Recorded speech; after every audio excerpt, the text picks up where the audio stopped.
Hello everyone, hi, how are you guys doing? Welcome back to another reaction episode to Buffy the Vampire Slayer. This is Haarute Live, and my name is Matt. Hello!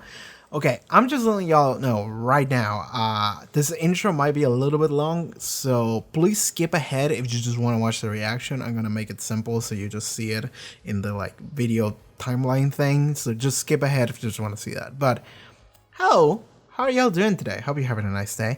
Alright, this is the first video I'm recording since episode 1 came out on YouTube public, because episodes 1, 2, and 3 I recorded without releasing them on YouTube yet, but this is the first one after the first video has gone live, and the reception to Buffy was pretty good. I'll have to say, it's the biggest activity we've had in the channel in a while. I mean, we did have one Squid Game episode that got a couple thousand views, but you know when people just kind of consume content, don't necessarily interact with it? No, Buffy fans engage. Buffy fans are just coming out here, just engaging left and right. Everyone's just leaving comments, just saying shit, and this takes me to my next point.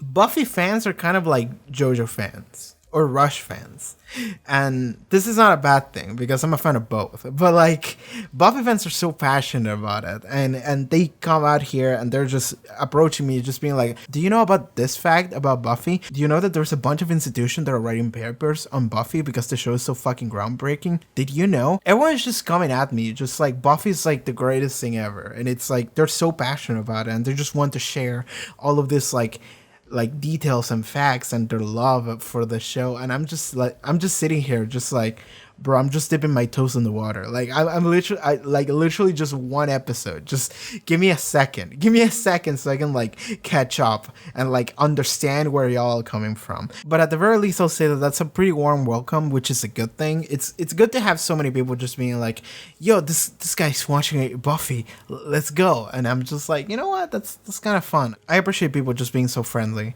And also a bunch of people came out here letting me know of their own experiences with the show.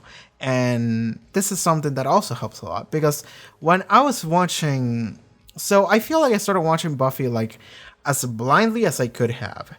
The only thing I knew was regarding the one that should not be named, and I knew that the show just existed, and that it was an older show in the sense that it was 90s to early 2000s, and I knew that people talked about it. That's it. I didn't really know anything more than that. And people have let me know a bunch of stuff. For example, there was actually a Buffy movie that came out before Buffy, and it was actually shit, and now I'm I want to watch that, because if it's shitty, I want to watch it. I love shitty movies, but maybe I'll watch it after season 1 or something like that. And another thing is that I probably said something along the lines during episode 1. I don't remember what I say, but at some point I probably said something this show was aimed at teenagers, or maybe people who got really into Buffy. They got into it back in the day, and they're still into it right now. But it's a thing of maybe people enjoyed it when they were younger, because this was the target audience. And people let me know that actually I watched the show when I was a teenager. I watched the show when I was in my 20s. I watched the show when I was in my 30s. I watched the show with my parents, and my parents loved it. They became super fans. It's this idea that a bunch of people enjoy Buffy, no matter where they came from or what their age group was. And there's a lot of people just saying actually this is intended to be kind of a satire, or this is intended to be kind of poking fun at some cliches or tropes, and then other people saying this actually defined the cliches and tropes that you'll see later in media. I don't know who to believe, and I kind of don't care. So I'm just gonna watch this, and I'm just gonna enjoy it for what it is, and we'll just move on with it. Also, people have told me that the high school experience that you see in Buffy, it is a little bit mirroring of what American high school experience was, mostly around the 80s, but also there's a lot of weird things that they specifically made for Buffy alone. So the way people talk is actually unique to Buffy. That I wasn't crazy when I noticed that. I was why do people talk like this? And apparently the reason why that is because they just wrote it like that. Buffy's just unique in that matter, and that could be a positive or it could be a negative, but we'll see. But just in general, people have been super welcoming regarding Buffy, and we gained 90 subscribers in 5 days, which is I mean, to some channels that may not be a lot. For our channel, which is the small channel, that is actually plenty. So a lot of people came in, a lot of people shared their thoughts and feelings and experiences. Like, there are some people that were like, all right, I'm gonna show up every episode, I'm gonna comment on every episode, I'm gonna like every video just to make sure you keep watching it. P.S. I love your hair. And I'm just like, you know what? Cool. Shout outs to you. Thank you. Have a nice day. But yeah, I hope that does remain consistent across the show, not just episode 1. Because hey, if you want me to watch more than 2 seasons, y'all are gonna have to pull through so I can actually be convinced to keep watching it. And another thing I want to address, but I don't know how to address properly more than I already have. It's the fact that I have a hard stance on the one that should not be named, and I'm just gonna say that if I see some people clowning around in the comments, either I'm choosing violence or I'm laying down the ban hammer. Like, it's one or the other. Like, people are just gonna disappear. Listen, man, I'm just gonna try to have fun with this show, and I want the people that actually enjoy the show and they care about it and that this show generally means something to them. I don't want them to feel unsafe, or I don't want them to feel like their feelings or their experiences have been dismissed. Because apparently if you write a really good show, you can't do any wrongs. No, fuck that. Previous episode, witch, body swap, fucking trap inside the statue, she got cursed. Good. Moving on, Buffy. Moving on, Patreon, check out the link in the description below, the pop-up on the screen. You can watch the next 2 episodes of Buffy, as well as full-length reactions over there. So if you're into that, you can do so, just go right there. Fuck, this was a terrible shell. Okay. Alright, let's begin. Buffy the Vampire Slayer, Season 1, Episode 4. Let's go. Is this the right episode? Oh, this might be like a nightmare. Okay, it's Sanders, the one dreaming.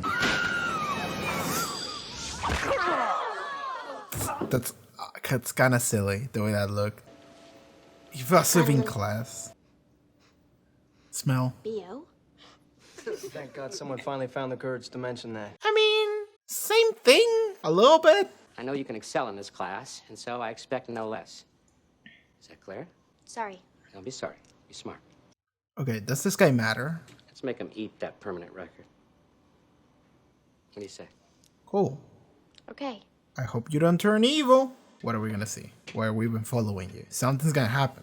Okay, never mind. The glass was shattered before they even touched the floor. Babes! What are you doing? Work with me here. Blaine had the nerve to question my manliness. I'm just gonna give him a visual. We'll show Oh my god. Mean. Look cold. Sandler's gonna see this and be like, that bitch. Right. Give her your jacket. Yeah, It's a balmy exactly. night, no one- He hates them. He's coming. The fort guy. Don't let him corner you. Don't give him a moment's mercy. Can you be a little bit more specific? They didn't say anything about sick, something about missing. He's missing. Well, let me think. Which is a problem in this town. He's one of the only teachers that doesn't think Buffy's a felon. Oh my god, that's a hefty loss. I am. Dude, chill. I'm gonna need you to chill. She's probably the monster of this episode. I'm gonna need you to chill a little bit. I'm looking for Science 109. She's the substitute teacher. The moment she showed up, I was like, she's the substitute teacher and she's also the monster. Like, let's see if I'm right. They just call and tell me where they want me. I'll tell you where I want you. These kids have no chill. The praying mantis is a fascinating creature. Words bug ugly kind of spring to mind. There is nothing ugly about these unique creatures. She's a bug woman. You know, we should make some model egg sacs for the science The fair. fact that the soundtrack Who would is like so to help me like do that after school? ominous. I think the show makes it very obvious that it's her, to the point that they want me to know that it's her. But I don't think it's a red herring. I think it's way too obvious to be a red herring. Like, you know when it's too obvious and it's a red herring? This is like the step beyond that. It cannot be a red herring. Because otherwise the episode would make no sense. You came in second, I came in first. Blaine looks like Guess Max that's what they call Payne. him. He looks like Sam Lake. Alright, is this the horny episode? Dead body. Yeah? His head! Oh my god, where's his head? She ate it. Like a mantis would. I've never seen anything like. That was new. I like this. They're like kind of traumatized by it. He warned me that something was coming. Yes. Yes, he did, didn't he? I wish I knew what he meant. The red herring is the fact that Angel said he when it's a she. It would be cool if there were actually two antagonists. It would be like an Alien versus Predator thing. I know you're upset, but this is no time to go hunting. Not until we know more. Please promise me you won't do anything rash. Aren't you literally the guy that it's always like, do your job? Okay. That's actually like a straight up monster. But it's not the main monster of the episode.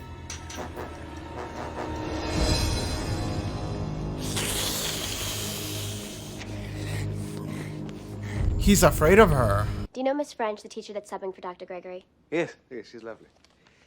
In a common, extremely well-proportioned way. Can y'all contain your boners for like a second? That might be part of her power, though. We can beat this thing. I'm always here if you need a hug, but not a real hug, because there's no touching this. We're sensitive to wrong touching. But I really No, you have to talk to a counselor and start the healing. You have to heal. No, Mr. Flutie, I don't... Heal. This principal is a character. I actually kind of like it. Let's just say I haven't been able to eat a thing since yesterday. I think I lost like 7.5 ounces. Way swifter than that so-called diet that quack put me on. I'm not saying that we should kill a teacher every day just so I can lose weight. I'm just saying when tragedy strikes, we have to look on the bright side. You know? Like how even used Mercedes still have leather seats. Keep your eyes straight ahead. Her face was actually kind of good. She was like, what the fuck is she on about? Just straight up. What are you going to do? My homework. Yes, actually learning. We're going through a learning arc. In order to defeat our enemy, we must know our enemy. I don't suppose you'd like to come to my place tonight to work on it there. Come to, your place. 7:30? This woman better have some kind of like pheromones that she emits in order to get every character to just be like, yo. Her fashion sense screams predator. It's the shoulder pads. Exactly. I mean, shoulder pads are fine. It makes me think of like Japanese women in the 80s, hanging out during the bubble era and city pop. I completely understand. I've met someone and you're jealous. What? Look, there's nothing I can do about it. There's just a certain chemical thing between Miss French and me. I know. I read all about it. It's called, a pheromone. It's a chemical attraction. Okay, so she does have that. What kind of a girly name is Angel anyway? What does that have to do? Nothing. It just kind of bugs me. Bugs him. Does pheromones work like that? I don't know if that's how pheromones work. Bro, this is the plot to a hentai. Like, including the transformation bit. That's still a plot to a hentai. I do wonder how the transformation is gonna look like. I do wonder if it's gonna look like super cheap because it didn't have the budget. Definitely be met as long as it doesn't require ointments the next day or... Oh, he's still trapped. Do you hear? No. He's not dead yet, Blaine. Your hands are really serrated. Oh, wow, that martini, It did hit different.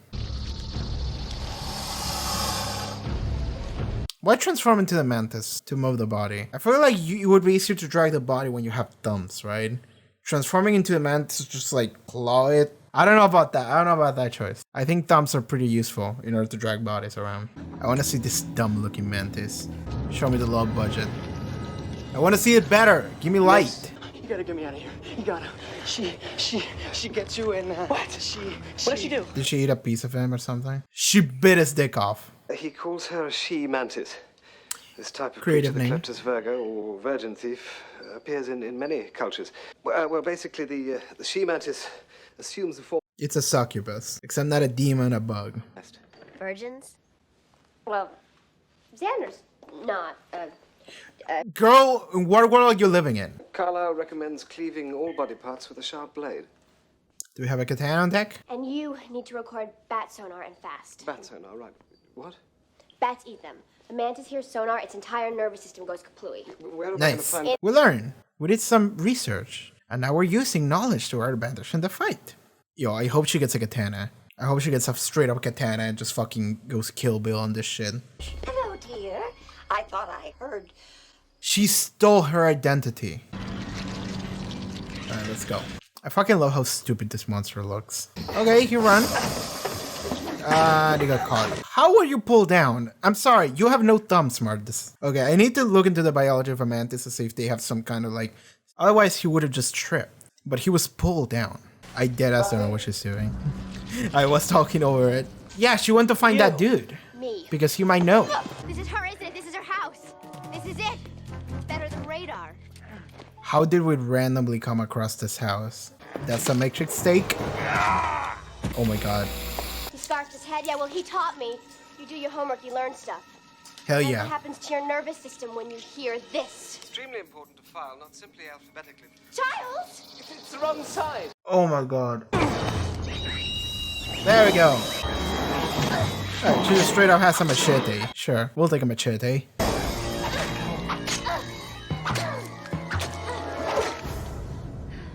Alright, coolio. So unfair how she only went after virgins.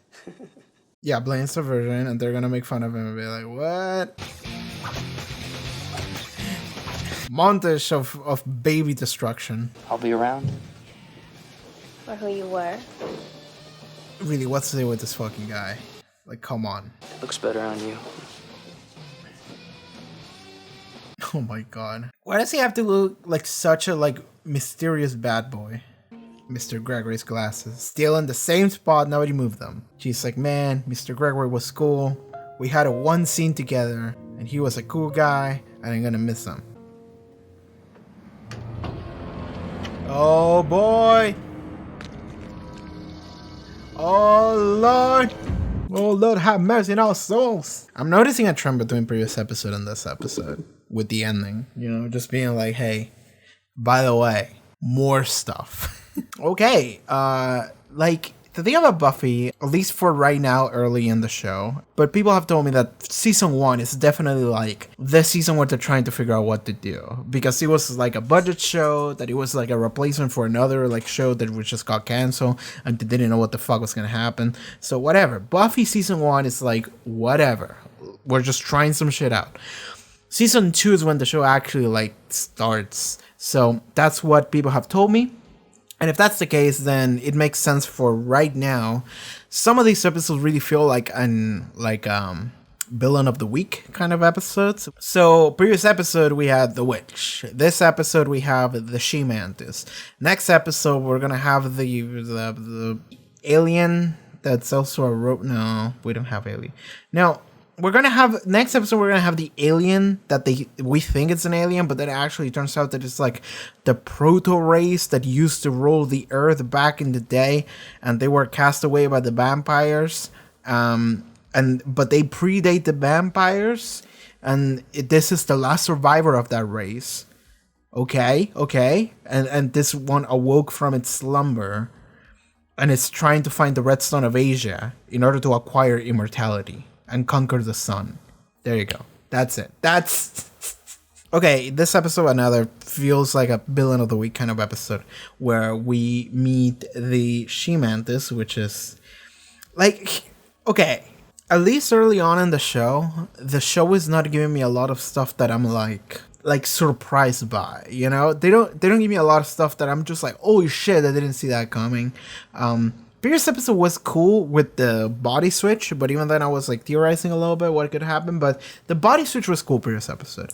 But in this episode, the moment I saw that woman like walk on screen, when the moment that Sanders sees her, before they even talk, the moment I saw her, I'm like, she's the substitute teacher, also she killed him, also she's a monster.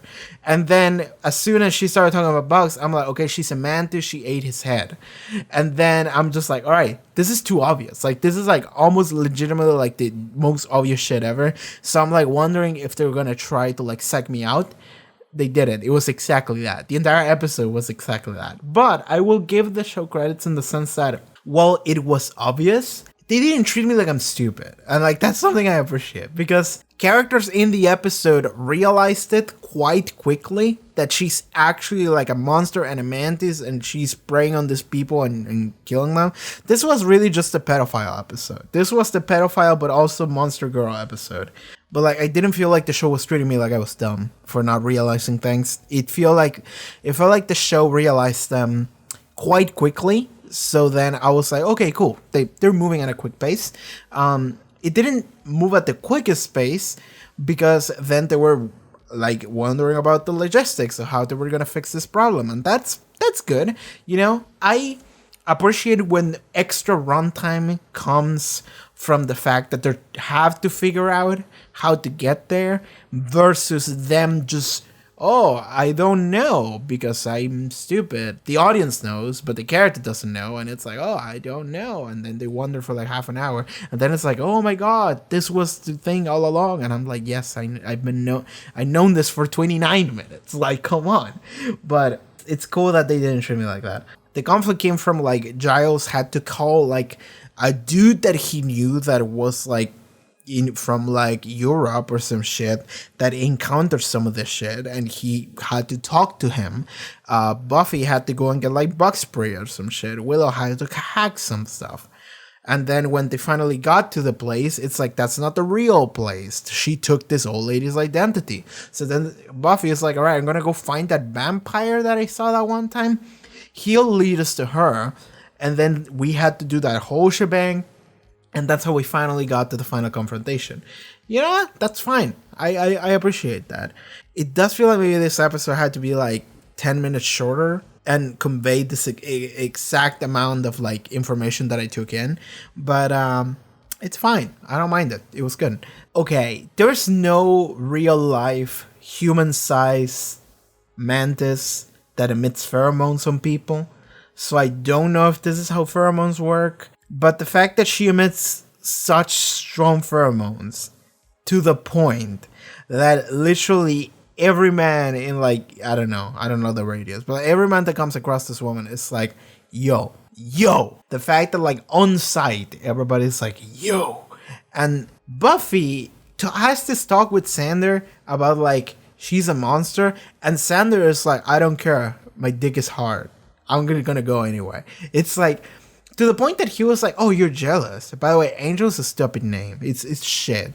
Also, you suck, Buffy. It's like, he not only like dismissed, but also like almost actively fought Buffy when she was trying to help him.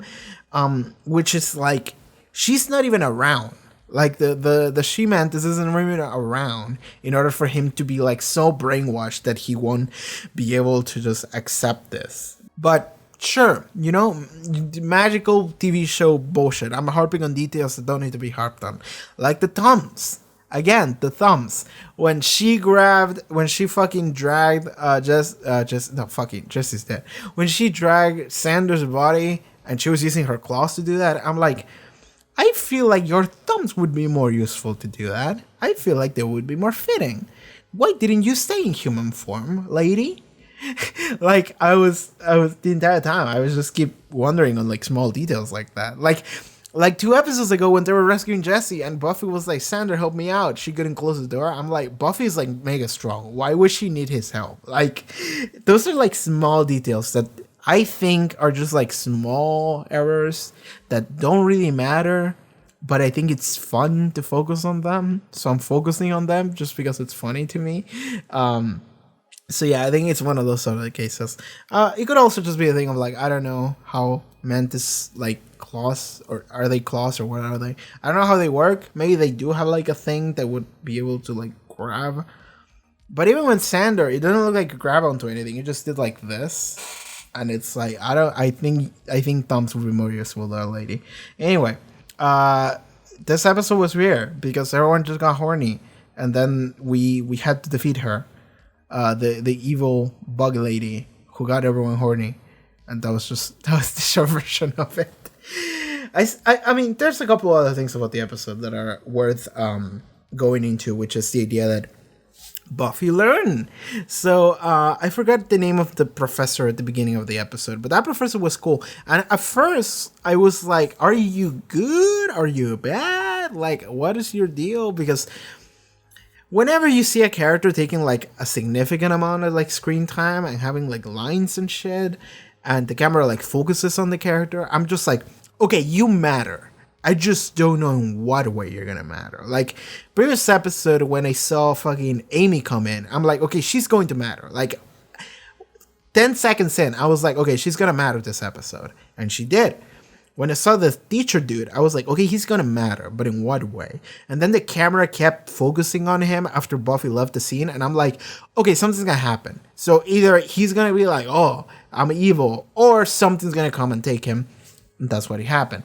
This evil mantis lady thing came in and ate his head, and there you go. But his words stayed with Buffy in the sense that he was like, Buffy, like, I know your resume shit and everyone hates you.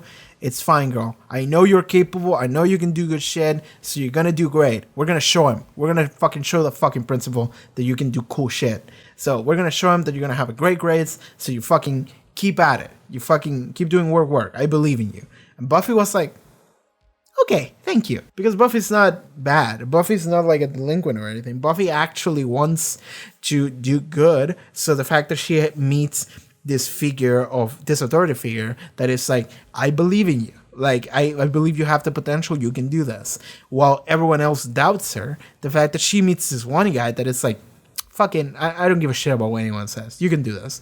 She's like, oh. And then he immediately died. And I do like that we had a scene where, so they found his headless body, which didn't look like a headless body. It literally just looked like you suspended his clothes in like a fucking cupboard. Like it didn't look like it was even a mannequin. But sure, it was his headless body.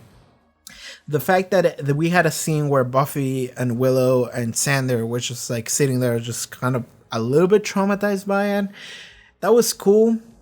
I feel like it wasn't as big of a deal as I probably should have been. You know, how many headless body y'all 16s are used to seeing?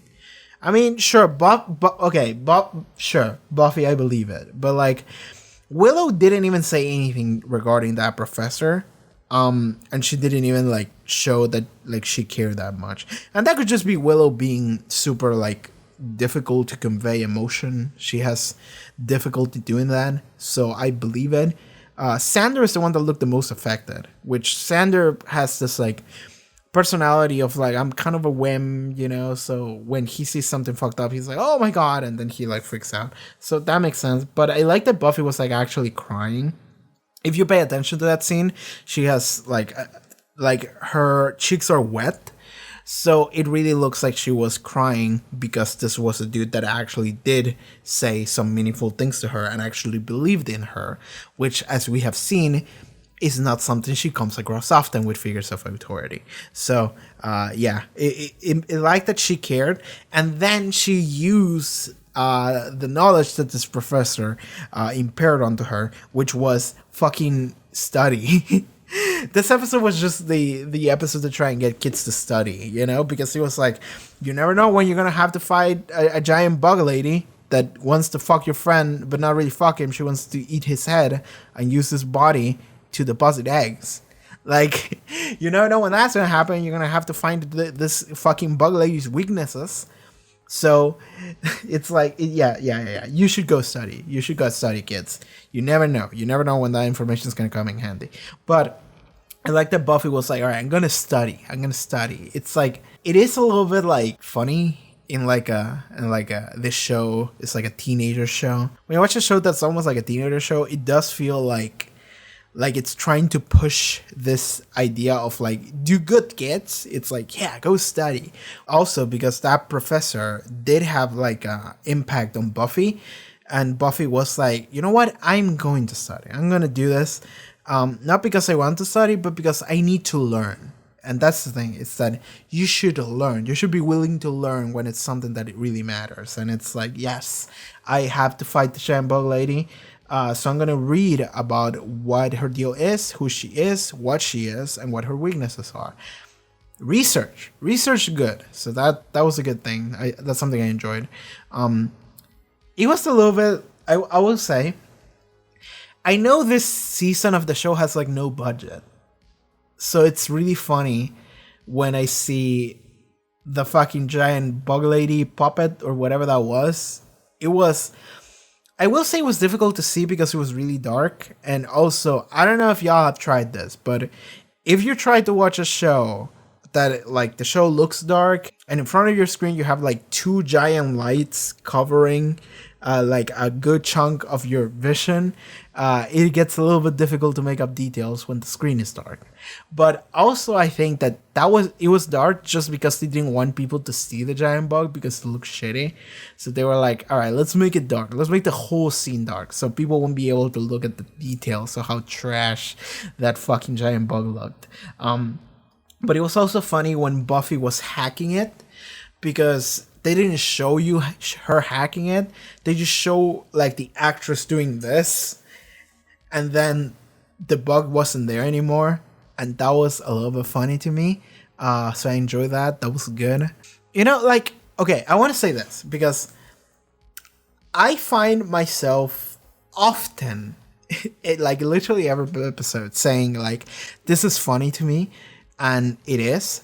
That's not a negative. Whenever I make fun of things and whenever I'm like laughing at something, that's not a negative. That's actually a really good positive. And like that's something I want people to realize, because I might not enjoy the show in the exact same manner that you did, either because of age, because of background, because of anything. But at the end of the day, I'm still having fun with it. So even if my fun with this show doesn't come from the same place that your fun with the show came from originally, I'm still enjoying it. And I still, like, I will say that I care more about a show that makes me feel like I'm having fun than a show that is like super dramatic and serious. Like, those are actually the kind of stories that I don't care too much about sometimes. You know, you have to give me something compelling, something that feels human. And whenever I can make fun of a show because it feels like a little bit low budget, or it feels like a little bit like stiff or janky, I'm just like, that's fun.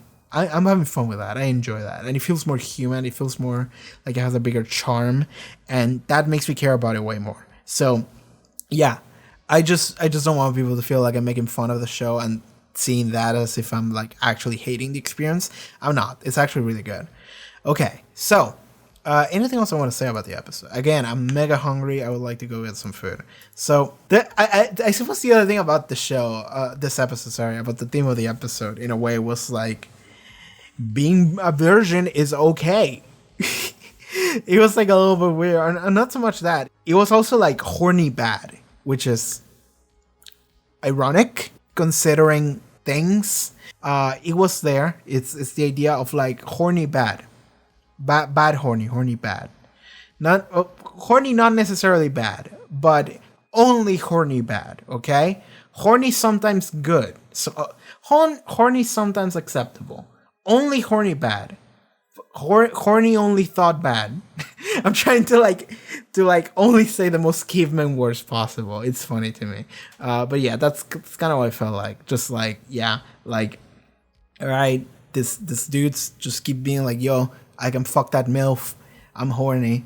But then at the same time, it was the pheromones, so you can excuse their actions of them being dumb as fuck. Also, they're 16, so I suppose that in some way you can still excuse them for being dumb as fuck because they're 16. But yes, that's kind of the thing. And it's kind of funny that at the end they go like, yeah, she takes virgins. And the moment they said that, I'm like, oh, they're gonna make fun of Blaine for being a virgin, and Blaine is gonna be like, no, I'm not. I'm a Chad. I'm Blaine. I'm the frat boy. I get mad puss, bro. And that's exactly what happened. And then the show was like, being a virgin is okay. Don't be insecure like this guy. And it's like, sure. Like, sure. Okay, this is something I want to like talk about. And I suppose I haven't mentioned it too much in the previous episodes because I didn't have anyone to talk to yet. But now that I have actually had people coming in the comments for episode 1, a lot of people are saying that like the show is like really genius, and a lot of the themes and the way it's written, and so a lot of the stuff that the show does is actually like worth analyzing and paying attention to because it's actually pretty great. And I'm like, okay, I'm willing to do that. I'm willing to do that. That's actually something that I'm a big fan of doing. But does that apply to an episode like this one? Or like the previous one more so, actually. The previous one I could see the idea of like wanting to go back to relive your past. You know, like a theme like that, actually I can see that, like something happening. An episode like this one, maybe if I sat here for another 20 minutes I would be able to maybe reach some kind of like cool conclusion about the theme of the episode. But right now, this episode really, at the end, it really feels like a teenager episode of like, you're horny, and that's sometimes bad, but don't be afraid to be a virgin. It's cool, man. That's kind of what it felt like sometimes. So like, I would like to know if there's something like deeper to an episode like this one, because like, I would actually say that there's not. I would actually say that there's not, and there's nothing wrong with that, because not every episode of this show has to be like a fantastic, just like the most deep episode ever. And it also doesn't have to be aimed to mature audiences, because ultimately I feel like this show can be many things, especially right now in season 1 when it's just kind of trying to find its footing. I feel like an episode like this one maybe doesn't have to be that deep. Maybe it can just be like an episode about like, hey, these teenagers get horny sometimes, and they should know that it's okay to not get puss. I'm sorry. So when fucking Sander meets Blaine and the other guy, and then they ask him if he ever got laid, and they start making fun of him for it, and then he goes to Buffy and Willow, and he's like, "Hey baby, what's up?" And they're like, "What?" And he's like, "Just play along, okay?" I like that Willow was like, "Oh, we'll show them," and she like held on to him. I like that because that proves that Willow is really like ride or die. You know, she's there for him. She's like, "Hell yeah, let's do this." You know, she's like, "All right, we'll show him. We'll show those fuckers." Like, I like that. I like Willow. Willow is cool. But like, that scene spoke more about Willow's character than it did anyone else. I suppose it spoke about Sander's character, but I think that's just like the topic of insecurity that this episode was kind of going for. But I like that Willow was like super into helping her homie. You know, she was like, "Well, let's fucking go. I got you, man. I got your back." It's like, that's cool. I like that. I like Willow. I like Willow for that. Sander does want to be a rock star, maybe. I don't know if you actually want to be a rock star or if he just wants to be cool. I don't know which one it is, but he imagined himself just playing a sick guitar solo and just Buffy falling for him and him like defeating a vampire or some shit. Like, yeah, whatever. He was just daydreaming. But like, yeah, I don't know if he wants to be a rock star. I don't know if that's gonna be a part of his character that's gonna be like mattering moving forward, or it could just be the fact that he just wants to be cool. I can see that being a part of his character moving forward because I can already see it right here. Or maybe it's something that he will grow out of. I don't know. But yeah, it's worth mentioning. And then I suppose the end of the episode when they just show you the fact that there's a bunch of eggs just still there. And one of them hatches. And it's like, oh my god, there's going to be more. It's like, I'm noticing a trend. With previous episode and this episode, the episode ends and then it's like, another thing that the bad guy left behind, and it's like, oh my god. And it's like, yeah, there's gonna be some kind of like weird like follow-up to this episode, you know. Previous episode we saw the witch being inside the statue, and in this episode we see there's still eggs around, and it's like, yeah, okay, we're gonna come across some bullshit that follows through on this, like, I don't know, like 30 episodes from now, maybe. If we keep doing episodic stuff, maybe that'll happen. Or another complete like possibility, maybe they won't come back. Maybe they just set up something and being like, maybe we'll revisit it at some point, and then they were like, nah, let's not do that. I can see that happening. I watch shows that have done shit like that. See JoJo that just set things up and they go like, yeah, you know what? Actually, I changed my mind. We're not gonna do that anymore. Okay, so yeah, I think that's it for this episode. I don't know if there's much else I can say. I'm just gonna say I'm very thankful to people who tune in for this episodes. A lot of people tuned in for episode 1, and that was very cool to see a bunch of people tune in and a bunch of people being very welcoming and just like, hell yeah, Buffy's awesome. I'm glad you're watching this. I'm like, yeah, man. Thank you. I hope I can have fun with everybody here, because that's also something about me that it's, I think it's important for this episodes, and I actually do feel like a positive energy whenever people come in and have a positive energy. I feel it, and that helps me out watching the episodes. I'm like, it helps me get into things whenever I can see that everyone else is right there with me, you know? Whenever I see people being cool and being like, hell yeah, man, this is awesome. I'm just like, hell yeah it is. This show is awesome. So yeah, I'll say like, keep those comments coming. Like, those are fun. I enjoy reading them. Maybe not all of them, but most of them. And oh god, this is like right at the end of the episode. But like, yeah, no spoilers, please. Like, I don't want any spoilers, please, because I'm quite blind with the show, and I would like to remain that way. But yeah, I think that's gonna be it for this episode. So yeah, thank you so much for tuning in.